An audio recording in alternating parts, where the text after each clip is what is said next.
Welcome to today's video. It deals with an early incident in my life. I remember portions of it, not the entire thing, but the memories of it have mostly been related to me from loved ones who were there. I think the most important memory uh, isn't related to me from anyone and has been embedded in my soul and in my mind and in my heart and has given me a lot of understanding of where I am in this universe. And we'll talk a little bit about that. I don't know that this video will have a great moral lesson. That's not necessarily the aim. I think I started out that way, but at this point, what I'd like to talk about is the incident and kind of what happened to me during that and how it's influenced me a little bit in my life. It gave me perspectives that I wouldn't otherwise have had. It has spiritual and philosophical implications that shaped how I view life and death.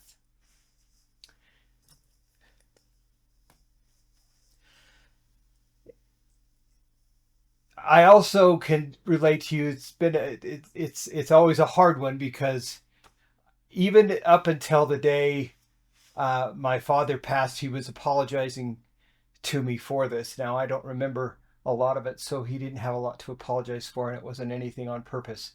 But he did feel really uh, bad about it and still did 50 years later. The fall. When wheat is ripe and heavy with the heads that have bowed under the weight of the summer's rain, it is time to reap. Thrashing is a farmer's time to see the fruits of his labor, to reap that which he has sown in the spring and prepare for the cold days of winter ahead, as it has been for millennia among every culture and society around the world. My father was thrashing wheat. He used a combine, a Model 55 John Deere, a very common model in this area, to do it. Combines are massive and complex machines that cut, winnow, and deliver grain to a bin. Once in this bin, an auger can be run across the top of it, and it can convey the contents to the grain bin to a larger auger, which can then move the grain to a truck, which will deliver this grain to the granary. Fairly common task in farming and something that happens every fall. This is the time of year that is busy for farmers, who must ensure that equipment is in working condition, that they have enough fuel and parts on hand to get them through the thrash, because if it rains on it or something else happens, it can ruin the entire harvest. Grain can be harvested and must be harvested efficiently as you can. Now, my dad also worked a full-time job at a uranium mine where he would put in a full shift before he began the thrashing. While Dad was thrashing, Mom would often make dinner, and we would make Dad a plate, run it to the field for him to eat. And we would eat with Dad. Mom made a plate, loaded it, me and JJ, into the old Ford, and we headed down the 2-track farm road to the wheat field. Those dinners were magical. Surely no dining experience in the world can rival setting on a dry land field. The smell of freshly cut wheat, soil, and diesel fuel wafting through the air. The machinery pinging and ticking as it cools from the hard work it has been going through. and with a pork chop, mashed potatoes, and green beans, and those who you love most, we ate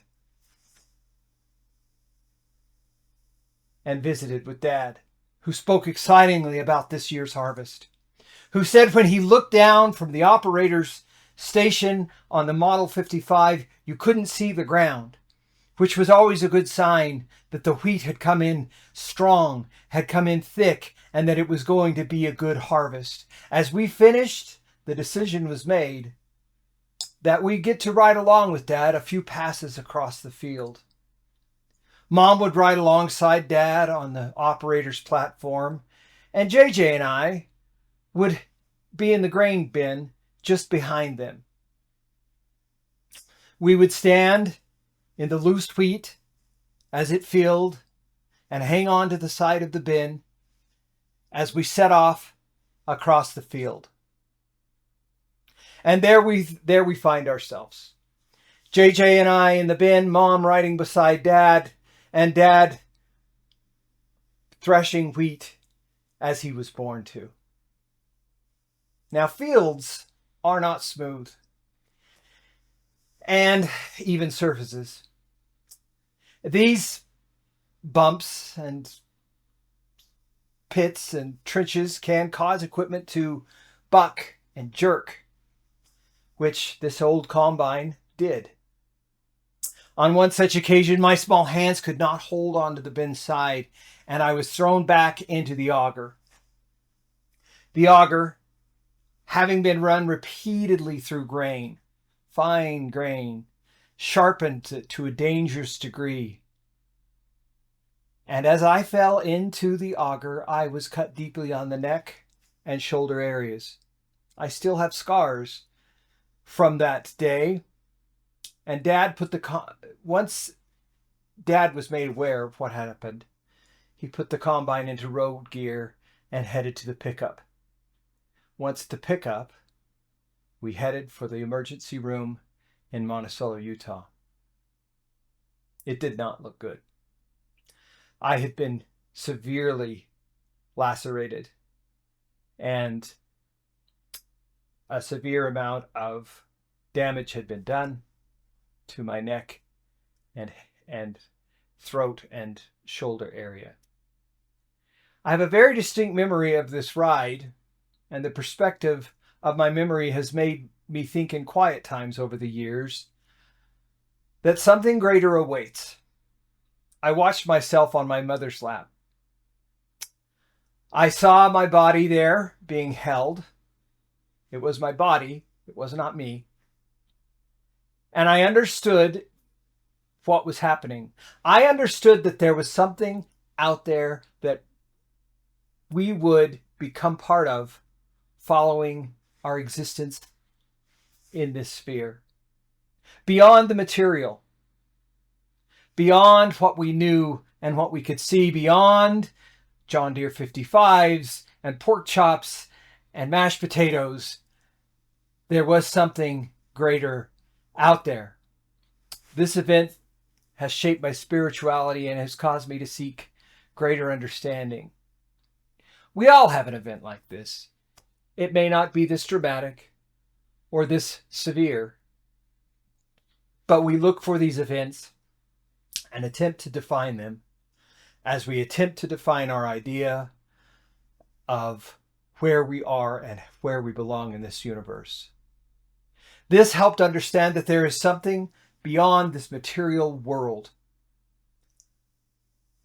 that my soul has a right to, that my spiritual being has a right to. I had only a glimmer of this destiny due to the faith of my father and mother and sister JJ, who kept her head buried in the seats and prayed the entire trip. I know that saved me. I know that brought me back.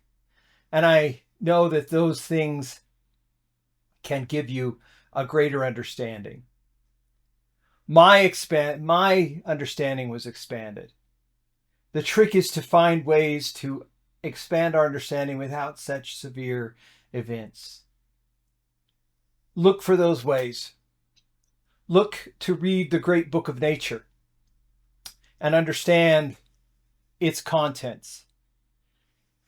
We know that in the great book of nature, God is reflected, and that the divine is present in every juniper tree and every pinyon tree and in every sagebrush. We understand that the cycles of the wildlife that we see every day is based on divine appointment. As we seek these pieces, as we look for these things, look too for the understanding behind them. Find ways to better comprehend your place in this universe and what you are and where you belong, and take the long view, the view of beyond this material realm, beyond where we are right now.